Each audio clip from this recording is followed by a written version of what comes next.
কোনো কিছু প্রাপ্তির আশায় সৃষ্টিকর্তাকে খুশি করতে অনেকে মানত করে থাকেন। ইসলামে এই ক্ষেত্রে নিষেধাজ্ঞা না থাকলেও একমাত্র আল্লাহ ছাড়া অন্য কারো নামে মানত না করতে বলা হয়েছে। মানত বিশুদ্ধ হওয়ার অন্যতম শর্ত এটি। বিস্তারিত থাকছে সঞ্জিদা আজিজের ডেস্ক রিপোর্টে। শায়খ আহমদুল্লাহ সহ অধিকাংশ ইসলামিক আলোচকদের মতে আল্লাহকে রাজি খুশি করতে মানত করায় নিষেধ না থাকলেও রাসূল সাল্লাল্লাহু আলাইহি ওয়াসাল্লামের কাছে মানত করা পছন্দনীয় কোনো কাজ ছিল না। এমনকি রাসূল সাল্লাল্লাহু আলাইহি ওয়াসাল্লাম মানত করতেও নিষেধ করেছেন।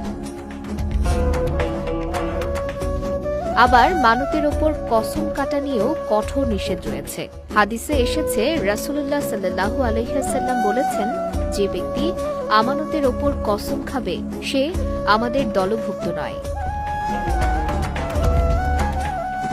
সাইদ ইবনু হারিস রাদিয়াল্লাহু তাআলা আনহু থেকে বর্ণিত, তিনি ইবনু ওমর রাদিয়াল্লাহু তাআলা আনহুকে বলতে শুনেছেন, তোমাদেরকে কি মানত করতে নিষেধ করা হয়নি?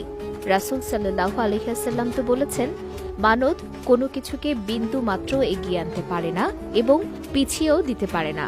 তবে হ্যাঁ, মানতের দ্বারা কৃপণের কাছ থেকে কিছু মাল বের করা হয়।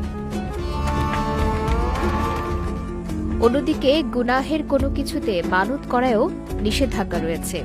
রাসূল সাল্লাল্লাহু আলাইহি ওয়াসাল্লাম সূত্রে আয়েশা রাদিয়াল্লাহু তাআলা আনহা থেকে বর্ণিত, তিনি বলেছেন, যে ব্যক্তি এরূপ মানত করে যে সে আল্লাহর আনুগত্য করবে, তাহলে সে যেন তার আনুগত্য করে, আর যে এরূপ মানত করে সে আল্লাহর নাফরমানি করবে, তাহলে সে যেন তার নাফরমানি না করে।